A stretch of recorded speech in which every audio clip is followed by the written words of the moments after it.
할렐루야. 피소 신앙 강좌 오늘 제4강 함께 공부하겠습니다. 오늘 제목은 우리의 주인 되신 예수 그리스도입니다. 오늘 내용은 전체적인 그런 구조에서 제1부 믿음의 대상 중에 네 번째 과에 해당됩니다. 믿음의 대상은 누구입니까? 당연히 하나님이죠.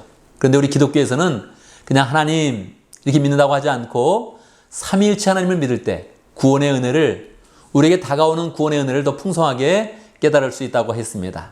우리는 삼위일체 하나님에 대해서 공부하고 다시 하나님과 예수님과 성령님에 대해서 따로따로 한 번씩 공부하고 있는 것입니다. 오늘 공부할 때도 첫 번째 도전과 질문, 성경과 답변, 적용과 변화, 축복의 소망 이런 순서를 따라서 함께 공부하도록 하겠습니다. 자, 도전과 질문입니다. 예수님에 대해서 어떠한 그런 질문이 있습니까? 기독교에서는 예수님을 믿어야 된다 그렇게 이야기합니다. 일반적으로 얘기할 때 하나님을 향한 신앙이니까 너 하나님을 믿니? 나 하나님을 믿어 이렇게 얘기하면 굉장히 간단한 것이죠. 설문조사에서 미국인들을 대상으로 당신은 하나님을 믿습니까? 이렇게 이야기하면 대부분 사람들이 하나님을 믿는다고 대답을 합니다. 심지어는 90%가 넘는다는 거예요. 하나님의 존재에 대해서는 인정한다 이렇게 이야기하는 사람들이 90%가 넘는다는 거예요.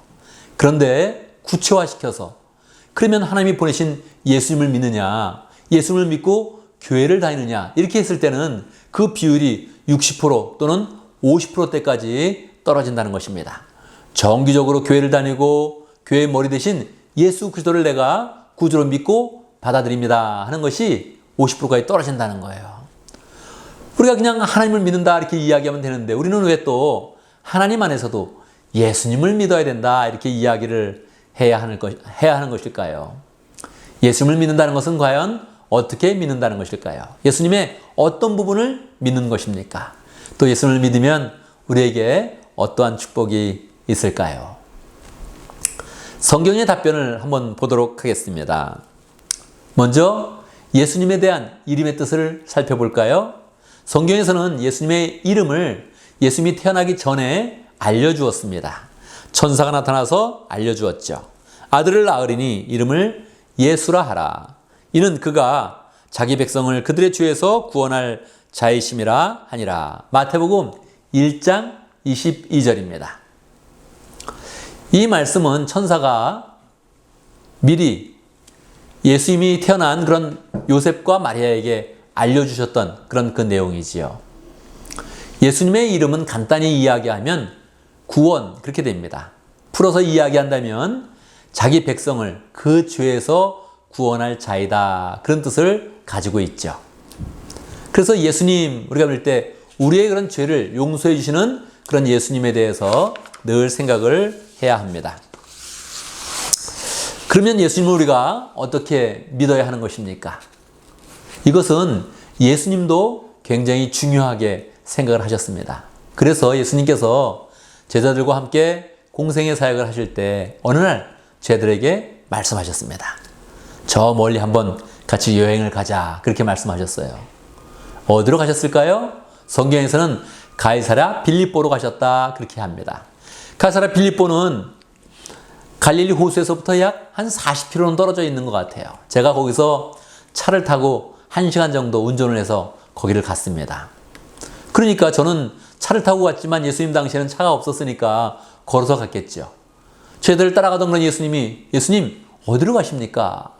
예수님은 아무 소리 안 하시고 그냥 따라와라. 몇 시간을 걸어갔는데 예수님이 목적지를 말씀을 안 해주시는 거예요.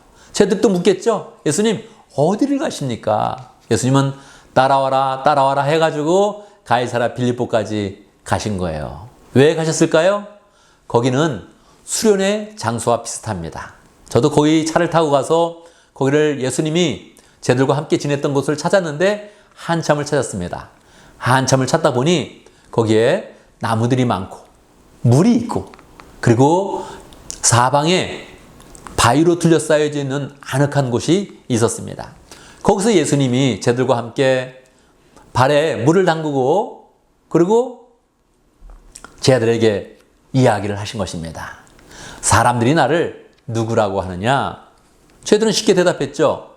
예수님, 사람들은 예수님에 대해서 엘리야라 그러고 예레미야라 그러고 또는 죽었던 세례요한이 다시 살아난 것입니다. 이렇게 이야기를 하면서 예수님이 분명 선지자 중에 한 사람이라고 대답을 하고 있습니다. 그렇게 이야기를 했죠.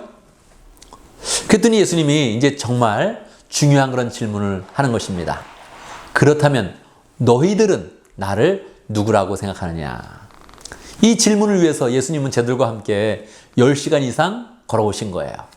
수련회 장소에서 은혜 체험을 하듯이 이 제자들이 예수님을 정확히 누구인지를 알고 깨달을 수 있도록 수련회를 통해서 이 제자들에게 예수님의 모습을 가르쳐 주는 것입니다. 이때 베드로가 제자들을 대표해서 멋있게 대답을 합니다. 예수님은 그리스도이십니다. 누가복음에서는 이렇게 간단하게 대답을 했고요. 마태복음에서는 16장 16절에서 이렇게 대답합니다. 시몬 베드로가 대답하여 이르되 주는 그리스도시요 살아계신 하나님의 아들입니다. 예수님이요 너무너무 기뻤습니다. 왜요? 예수님이 가르쳐주기를 원하는 그 내용, 예수님이 제자들에게 꼭 강조해서 가르쳐주시기를 원했던 그 내용을 베드로가 신앙 고백으로 한 것입니다. 예수님이 베드로를 크게 칭찬합니다. 이렇게 말씀하십니다. 마태복음 16장 17절과 18절. 예수께서 대답하여 이르시되 바요나 시몬아 내가 복이 있도다. 이를 내게 알게 하니는 혈육이 아니요 하늘에 계신 내 아버지시니라. 또 내가 내게 이르노니 너는 베드로라. 내가 이 반석 위에 내 교회를 세우리니 음부의 권세가 이기지 못하리라. 예수님께서 베드로의 그런 대답을 너무너무 좋아하시면서 칭찬하신 거예요. 그래서 그 시몬의 이름도 베드로라고 만들어주고 또 여기서 예수님께서는 베드로에게 내가 너에게 천국 열쇠를 주겠다. 내가 네 이름에 교회를 세우겠다. 이런 칭찬을 해주신 거예요. 한 사람 위에 교회를 세우겠다는 건 그 말이 얼마나 강력한 그런 말씀입니까? 또 천국 열쇠를 세우겠다는 건, 천국 열쇠를 주겠다는 그런 말씀도 얼마나 강력한 그런 축복의 그런 그 말씀입니까? 이 말은 예수님을 향한 그런 고백이 너무너무 중요하다는 것을 알려줍니다. 베드로가 다 천국 열쇠를 갖고 있고 베드로 위에만 교회를 세우고 그런 것이 아니라 베드로가 주는 그리스도시요 살아계신 하나님의 아들입니다. 이렇게 고백했던 그런 고백이 예수님께서 듣고 싶었던 그런 고백이고 그 고백 위에 교회가 세워진다는 것입니다. 그렇게 고백을 하는 그런 사람이라면 다 천국에 들어간다. 이렇게 주님께서 말씀을 하여 주는 것입니다. 이렇게 예수님을 그리스도로 알고 하나님의 아들로 고백하는 그런 그 내용이 가장 중요합니다. 예수님을 볼 때는 하나님의 아들입니다. 그리스도이십니다. 하나님이 미리 보내기로 작정하셨던 그런 메시아입니다. 이렇게 고백하는 것이 중요하다는 것입니다. 마가복음에서도 예수님을 하나님의 아들로 고백하면서 시작하고 있습니다. 마가복음 1장 1절이죠. 하나님의 아들 예수 그리스도의 복음의 시작이다. 마가복음도 예수님을 하나님의 아들로 인정하면서 그 복음의 그런 그 내용을 시작하고 있는 것입니다. 원래 마가복음은 예수님의 조금 인간적인 면을 강조하고 있는데 그 마가복음조차도 하나님의 아들이셨던 예수 그리스도, 메시아 대신 예수 그리스도, 우리의 주님 대신 예수 그리스도를 강조하면서 복음의 내용을 시작하고 있습니다.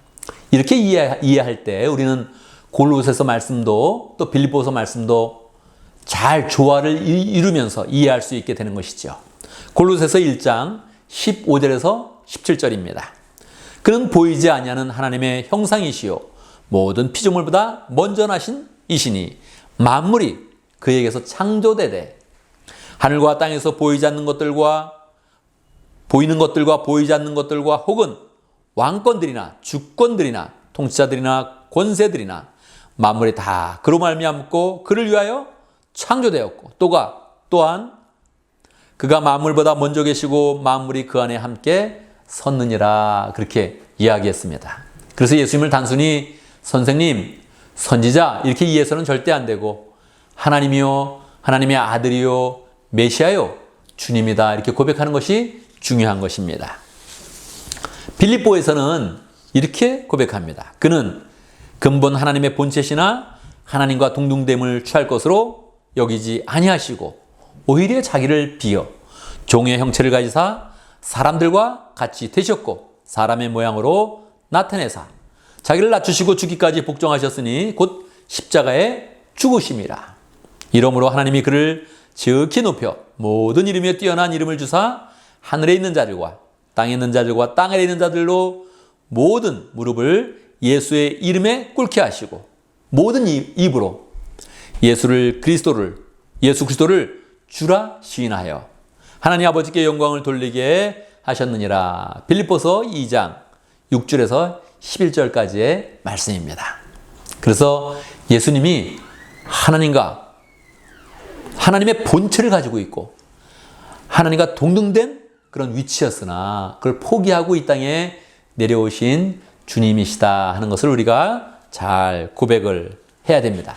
그러므로 우리는 하나님만 믿는 것이 아니라 예수님을 믿어야 하나님의 사랑을 이해할 수 있고 우리를 구원으로 인도하시는 그런 예수님의 그런 은혜의 길로 우리는 영생으로 나가게 되는 것입니다. 오늘 말씀 우리의 삶 가운데 어떻게 적용하겠습니까? 우리는 예수님을 이야기할 때 꼭 주님으로 고백해야 됩니다. 주님으로 고백한다는 것은 어떤 의미가 있을까요? 두 가지 의미가 있습니다. 첫 번째, 우리의 영혼을 구원한다. 우리의 영혼을 구원해 주시는 분이다. 우리가 죽으면 영생을 주시는 분이다. 그렇게 구원자로서 예수님을 믿어야 됩니다. 두 번째는 우리의 생활에 주님으로 받아들여야 됩니다. 우리가 그런 생활 속에서 어떤 결정을 할 때 주님의 인도하심을 받고 주님의 뜻을 따르고 우리의 그런 생각보다 늘 주님의 생각을 앞세우며 살아가는 그런 삶이 돼야 됩니다. 또 예수님을 이해할 때 그냥 갑자기 어느 날 태어난 분이 아니라 하나님께서 몇천 년 동안 약속했었던 주님이 때가 참에 우리 가운데 오신 그리스도요 메시아다 이렇게 이해해야 되고 그분이 바로 하나님의 아들이셨는데 하늘에 계시다가 만물을 창조하시고 이 땅 가운데 내려오신 분이다 이렇게 이해하는 것이 중요합니다. 우리가 그렇게 주님을 모시게 될 때 우리의 그런 삶 가운데 어떤 축복과 소망이 생깁니까? 주님께서 나의 앞길을 인도하시고 나의 미래를 인도하시니 우리는 주님의 길을 따라가면 늘 축복으로 나가게 되는 것입니다. 내가 너무 고민할 필요도 없고 내가 내 미래를 주장할 필요도 없고 우리의 주인 대신 주님을 따라서 한 걸음 한 걸음 나가게 되면 우리는 반드시 주님의 인도함 가운데 축복의 길을 가게 되는 것입니다. 여러분 꼭 예수님을 주로 고백하고 그리스도로 고백하고 하나님의 아들로 고백하면서 우리 주님이 마련해 놓으신 영생의 길을 성큼성큼 걸어가면서 생활 가운데서 늘 주님의 뜻을 성취하는 복된 하나님의 백성 되기를 간절히 바랍니다. 감사합니다.